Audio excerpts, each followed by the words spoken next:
Okay, so tell me, do you have a green thumb? Do you like plants? Do you like buying plants?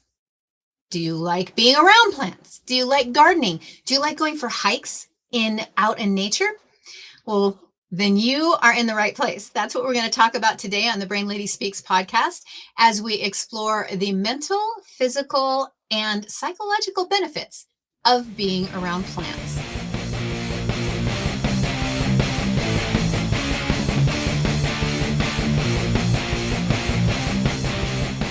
Welcome to the Brain Lady Speaks podcast. I am Julie Anderson, aka Brain Lady Julie, and we are here to talk about green spaces and the power of being in green spaces or bringing green spaces indoor to you.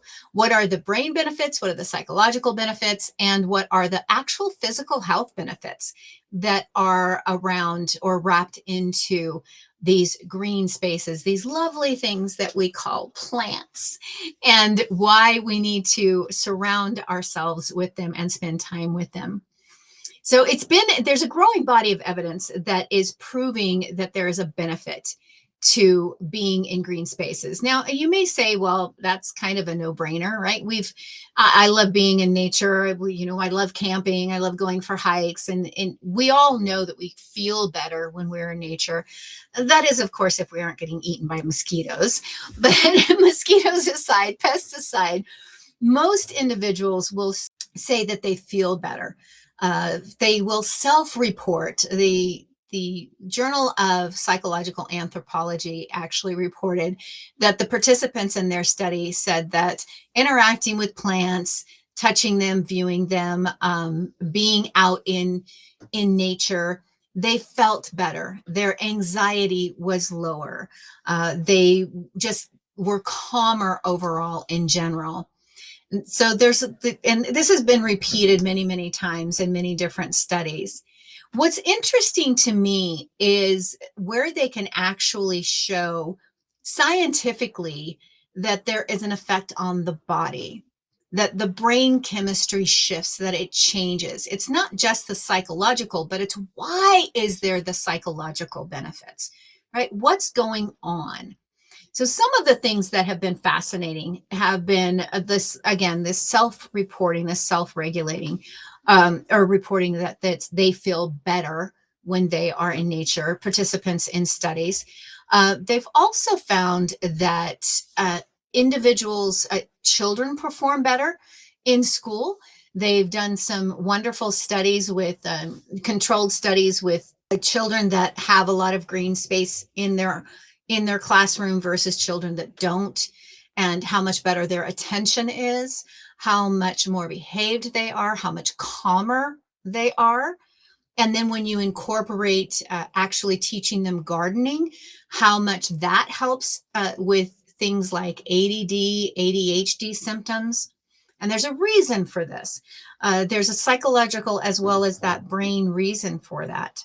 They've also done some studies in hospitals that have been fascinating, where they have found that the participating hospitals have found that, and we'll put some of these references in the show notes for you, but hospitals have found that when they have rooms that are filled with or that have outdoor windows and where the patients can see, because a lot of hospitals, they can't have the plants indoor for various medical reasons. But when they have windows where they can actually see nature outside the window, the patients recover better. They recover faster. The pain meds are not requested as often. And they even inserted in some of these inner city hospitals where they weren't able to actually have a garden outside or a green space right outside the window because they were several floors up or whatever it was. If they simply incorporated pictures of nature, that also had a positive effect on the patients. So there's a lot of very interesting things that happen. I'm going to share with you a few of these different studies that have been done. One of the ones that I like to refer to is one that was done years back by Exeter University in the UK. And they found that and they were looking at office buildings. So for those of you who are listening, who work in office buildings, maybe you're a worker or maybe you're a leader in an office building, this is really an interesting fact or an interesting study that was done. One that you might want to take back to the corporate heads to incorporate plants into the office, because what Exeter University found was that their office buildings and office floors, where they incorporated a lot of plants, that their productivity in their workers went up by 47%. 47%, people, that's significant, right? We're talking about almost a 50% increase in productivity. They also noticed that there was a 20% increase in memory retention. That's pretty impressive, right? To have an increase just simply because they bring the green spaces inside. The University of Michigan, they did a study and they found that their participants in this study, where the green spaces were brought into the work space, into the work area, they found that it enhanced the cognitive function as well, because for them, they noticed that the participants performed 20% better for attention related tasks when they brought in the nature space, or that they would have their participants spend time in nature space, right? This is pretty fascinating, right? Boston Behavioral Institute on Mental Health, they have incorporated into their workshops and into a lot of their treatment therapies green space, either conducting the group therapy out in green spaces or having a lot of plants inside. So a lot of very fascinating things that are going on. And there's a couple of reasons for that. One of the reasons tends to be just the better air quality indoors. So when we're talking about the indoor results, it seems to be there's just better air quality. And because of this better air quality, when you think about it, even though we may have filtration systems in some of these newer buildings, the newer buildings still tend to have a lot of toxins in them because of the newer chemicals, or the chemicals that are connected to the building itself, right? Whether it's the paint, it's the carpet, it's the flooring, it's the cleaning chemicals that are used, it's all toxic to the brain.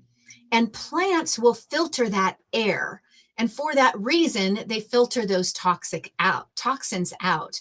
So they're finding that these buildings are healthier to work in. And if it's an older building, they find, and this is back to Exeter University study, that they found 60% lower a mold reduction, because if you're in a new building, you have the toxins. Old building, you have the mold. And when you can eliminate that mold or reduce that mold load, because you have a lot of plants purifying the air naturally, then of course you're going to have this increase. You're going to see increase in productivity and the increase in concentration, that cognitive benefit, that cognitive increase that happens. And they have found that because of this, you have 34% fewer respiratory problems. You have 52% less eye irritation.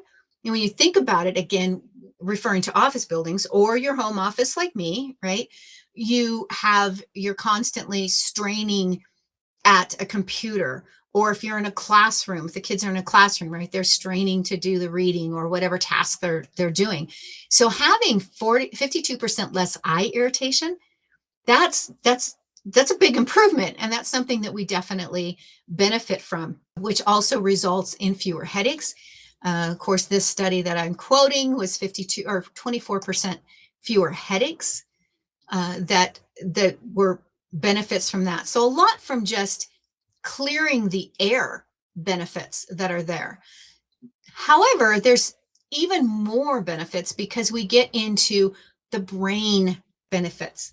They've actually been able to show a reduction in cortisol production in the brain and in the body, right? So reducing cortisol. And this is connected a lot to why individuals, when they are in green spaces or they are able to see green spaces like the hospitals where they incorporate that green view, whether it is a natural green view or even in pictures, that they are showing benefits to their patients.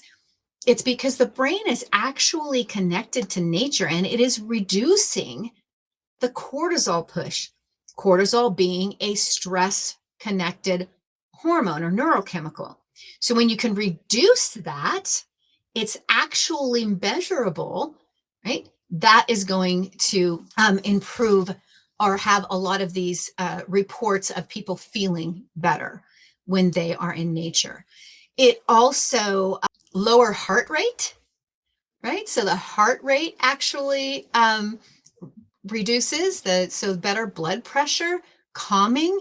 I'm going to read you this quote from Melinda Newth, who is assistant professor at the horticultural science for North Carolina State University. And she says there has been evidence to show that plants help us by decreasing our stress and anxiety, as well as, and this is interesting, increasing our creativity, reducing our cholesterol levels that's measurable in the saliva in both educational and work settings. So that's pretty cool, right? To be able to reduce the cortisol level. They also did EEG measurements. This is another, let's see, it was a review that was published in National Library of Medicine. And the title was Effects of Indoor Plants on Human Functions, a Systemic Review with Meta-Analysis. So they said in there that participants exposed to indoor plants had greater EEG-A waves, which is related to relaxation. This is brain waves, and had greater EEG-B waves, which is related to attention. So pretty cool, right? Like to be able to measure that this has these changes in the body itself. There is also so this is interacting with nature, right? This is either having plants indoors or being out in nature, whether it's sitting. For me, I'm blessed to where I live. I live up in the foothills and I'm surrounded by beautiful pine trees. My favorite tree, I love pine trees. And they're just so majestic and so powerful and so strong, and they can endure all those winds. And I could go on a long time about that. But I love being able to just sit out there. And that's where I've talked about meditation and the value of mindful meditation or mindfulness practice. And that's where I do, and whenever for probably about 8 months out of the year, when the weather will allow me to do it, when it's not just too terribly cold, I will go out and I will sit on the deck or I will sit out by the pool in the yard and I will just spend time. And when I go through the process of becoming completely present, that's one of the things that I do is I just pay attention to the color of the trees and the movement of the trees and just really paying attention to what I'm seeing and hearing in nature. And it brings you into that complete present state, which is one of the reasons why certain school systems and different inner city schools especially have discovered that they have found in dealing with children with ADHD, this is part of the therapy is actually going out and gardening, actually being in nature. Now I'm going to talk about gardening for a minute because there's something very fascinating about actually getting your hands in the dirt and getting your hands dirty. Now, anyone who knows me knows that in addition to loving the trees, I also love to plant a garden every year. To me, there is nothing better than being able to go out on a warm summer morning and pick fresh tomatoes off the plant, clip fresh herbs from the garden, get some fresh cucumbers. Those are two of my favorite things to grow, and make a fresh cucumber tomato salad. Like, oh my goodness, that is just the best. Not only are the flavors the richest, but I just really enjoy interacting with the plants and gardening and growing. And there is something so wonderful about planting something and then going out there and nurturing it and watching it grow. There's something wonderful and magical that happens in the body when you actually get your hands dirty. Now, I'm not going to tell you that I get my hands dirty every time I plant. I do wear gloves, but I will make a point of getting my hands in the dirt and interacting with the dirt. This is a great thing to do for your mental health. It doesn't even have to be connected to planting, but it can be connected to that dirt. The reason why is because there's a natural bacterium, microbacterium, that is in dirt. And that is called the Microbacterium vaccae or vaccae. I'm always confused on how to spell it. It's Vaccae. And it's naturally occurring in dirt. And when your hands interact with it, right, it's pathogenic. So it's natural bacteria and it's non-pathogenic. So it's not going to make you sick, but it's got a natural antidepressant property to it, because what happens in the brain and in the body when it seeps in through the skin, it causes the brain to produce serotonin, or I should say the gut to produce serotonin. Like, that's incredible. It actually causes an increase in serotonin in your body. Now, serotonin is one of those feel-good transmitters. It gives you that. It's not the dopamine kick that you get from dopamine, right? It's not the hit that you get from dopamine. It's a calming, it's just kind of a feel-good neurotransmitter. So when you can get a kick from that and you can get that increased in your brain and in your body, that's tremendous. And that's naturally occurring in soil. So you can get this benefit not just from being out in the gardening, but you can get this benefit from growing a garden in your house, right? From planting plants in your house. By doing this, you will interact with those plants, or with that, you will get that natural bacteria. And they actually found that they did a study on mice, research on mice. And for all of you animal lovers, I apologize for this, but it was a good study because they found that this bacteria stimulated neuron activity that was very similar to an antidepressant in the brain. And it lasted for 3 weeks, for up to 3 weeks in these mice. So we have that. I mean, that's great to think about, that just one interaction or one exposure to this microbacterium could give you antidepressant benefits for up to 3 weeks. Right? That's impressive. So now we kind of know why this happens and why the benefits are there. And they're doing deeper research on how this interaction with plants, whether it's indoor plants or it's outdoor plants or gardening. They're doing studies with PTSD patients, with patients with high anxiety. And they're finding a lot of very positive results. They're also finding, as I said, with being out in nature, some of the reasons why they feel that might be beneficial is actually breathing deeper. You tend to take deeper breaths, especially if you're on a hike, right? Because you're getting that physical activity going on. And so you're breathing deeper as you're going through, as you're on this hike, right? As you're gardening, right? You're breathing deeper, some of the fresh air. So there's a lot of those benefits. And the deeper you breathe, when you get tense, we all know that you kind of do this, right? You kind of like cave into your body, and that restricts your air movement. So when you're able to breathe deeper, you're oxygenating your brain better, and there's all kinds of benefits to that. As I said, they're also doing studies with children. Now, they've done the studies with kids performing better and having better concentration rates when they have better quality or better air quality within the office or in the schoolroom. But they've also shown that it helps to. The American Journal of Public Health did a report or showed a research paper that showed benefits to children that help them to promote longer attention span by gardening and being around plants. So they're doing some interesting studies connected to ADHD that they're showing that there is a reduction or there's better ADHD symptoms, to control the symptoms by being with plants. Now, part of that they're feeling is that one, it's taking them away from good old fashioned technology, right? Taking them away from good old fashioned technology. They're getting the deeper air, the deeper breathing, which is doing better oxygenation in their brain.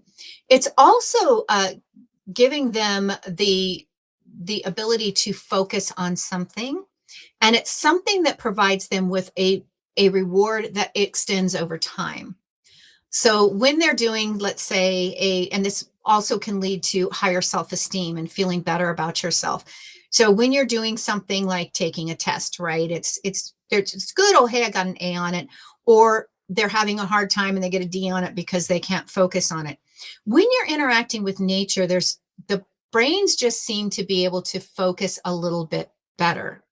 Now, it could be, again, because of the higher oxygen or the dirt, the serotonin production, but they tend to be able to focus a little bit longer when they are caring for a plant, when they are taking something and they are putting it in the ground and then they are tending to that on a regular basis, whether this is in an outdoor garden or even in an indoor exposure and indoor space. Now, I do know I recently did a presentation for early childhood educators, and I do understand that there are a lot of legal requirements and issues that might be around plants and there are certain plants that obviously could be toxic, so you can't have those anywhere in the room. And with the youngest children, right, you can't have it where it might cause harm or fall on them, that type of thing with the early childhood education. But as they get a little bit older, if you have the ability to bring in plants and institute a plant caring type of a program where now you're not just getting the benefits of the improved air quality by having the plants in the room, you're also doing this cognitive benefit of helping to train focus. Like, what is the routine? This is a routine that this plant needs to be taken care of. So do you check on the plant on a regular basis? Do you check the soil on a daily basis to make sure it doesn't need to be watered? Do you interact with the plant if it's, one of these nice larger leafed plants where, maybe the leaves need to gently be wiped down and removed of dust? These are all things that for young children and students, even teenagers, it helps them, right? It helps them to focus. It is, builds that self-esteem. So a lot of very positive things that we have with that, being able to interact with nature. So what do you do? How do you do? What are some good suggestions? So my suggestions are this: A, put down technology once a week, at least, if not more often. Put the phone down and get out and take a walk in nature. Whether that is going to a park and walking, if you don't have access to nature trails close to you, get out and interact with nature. Just simply be. You're going to get the psychological benefits of being present. That's going to reduce your anxiety. As you're on that hike, as you're on that walk, pay attention to your surroundings. This is really important. This is where you're going to get the biggest bang for your buck, so to speak, is when you are able to be completely present. So that's why I say, if you can, leave the phone in the car, leave it in the house, whatever it may be, when you get out to go for your hike. If you need to take that for security, I get it. Put it in the backpack, put it in your pocket, whatever. You don't have to have it in your hand. And work at being completely present in that moment. Like, pay attention to the nature. Notice, one of the things that fascinates me about being out in nature is when you look at the trees, there's so many different types of trees and so many different shades of green on those trees. All right, there. And if you get into fall, all of the different colors, the brilliant colors that come onto the trees as they're dropping their leaves, it can be fascinating. Like, be completely present and really pay attention to the nature that you are immersing yourself in. That's going to really help to calm your anxiety and have all of those reduction of cortisol that they're able to measure, increase of serotonin that they're able to measure. when you are out in green spaces like that. Bringing the green spaces inside. So I did another podcast where we talked about blue spaces and bringing the blue spaces inside. We'll do the same thing with the plants, right? I suggest that people have a good air quality purifying plant, like perhaps a snake plant. They're very good for improving air quality. Large leaf plants like what you see back here, or if you have a little bit of hard time growing plants, a little tough in that area, you might try a philodendron or pothos plants, because those are kind of hard to kill. They're one of my favorite plants. And worst case scenario, you just replace the plants when they die. But have one of those plants for every 100 square feet in your house. You don't just want to have, okay, I've got a few plants in my living room. That's great for the living room, but it doesn't do a bit of good for the bathroom or for the bedroom. So try to incorporate plants in every room of the house. And if you have the larger rooms, then, have two or three plants in that area is really good. And then of course, garden. Get out there and garden, right? If you have a space outside in your yard where you can plant a garden, plant some garden. Plant your favorite fruits or your favorite vegetables. If you don't have a space, or you're concerned that you don't have the time for a full garden, or you're like, well, that's only good for 6 months out of the year. What about the other 6 months? You can always go with an herb garden. Herb gardens are really cool. I have outside on my deck, the deck banister, I have these planters, and they're all of my herbs, so I have my chives out there. I have my oregano. I have my mint. I have a lot of those plants out there, and it's so much fun. It's so amazing to be able to go, okay, I'm going to make spaghetti. And so I just walk outside and grab some clippings of the oregano. And depending on what your weather is like, you can even move those under cover, and they may survive all year long. My chives survive all year long. So does my oregano. So it's really, and so does my parsley. So it's fun to do that. And if your weather's not conducive to it, then you can always have indoor gardens. They have these wonderful hydroponic gardens now where you can, set up the indoor lights. And if you just have a corner in your house, what a great way to do that. You have this hydroponic setup where you have the lights in place, and you can have fresh lettuce and fresh herbs all year round, which is pretty cool to do that too. So you don't have to do a whole big garden and become, a farmer. You can do that and bring it in the indoors as well. Then you have not just that, the actual health benefits. You also have that kind of feel good benefit. Like, it's pretty cool to be able to say, oh, I don't know why, but I love it when I do that, tomato cucumber salad in the summer. I'm like, oh, this is all organic from my garden. It's a great boost emotionally for your self-esteem as well. So those are some ideas about how you can get more exposure. And remember that gardening, doing those types of things, having plants, it's really for enjoyment. It's not necessarily for perfection. So if they die on you, like I said, you can go buy some new ones or keep starts, right? Whatever it is, it's a fun thing to do. And when you do this, incorporating green spaces in the inside and being out in green spaces in the outside, it will be a great mental health for you, a mental health boost for you. And if you are an organization or you are a work from home person, it's going to have those real tangible, solid, 47% increase in productivity, 20% increase in memory retention. Who wouldn't like better memory retention? Come on, admit it. Tell me. I know. We all want that. Probably one of the biggest questions I get as a brain health professional is, how do I improve my memory? So some great benefits to incorporating those green spaces, being out in green spaces or bringing them inside. All right, so that is wrapping it up. Hopefully you got some tidbits or you found some of this information fascinating. Share it. Do me a favor. Give us some social media love. If you thought it was a good podcast and you liked the information, then go ahead and share it out on your social media platforms. The more exposure we can get, the better it is. You can always hit that thumbs up if you're watching this on YouTube. Please hit the thumbs up, do a little comment. That all helps with that, silly algorithm. Here I am putting on my business cap. right? To get us more exposure as well.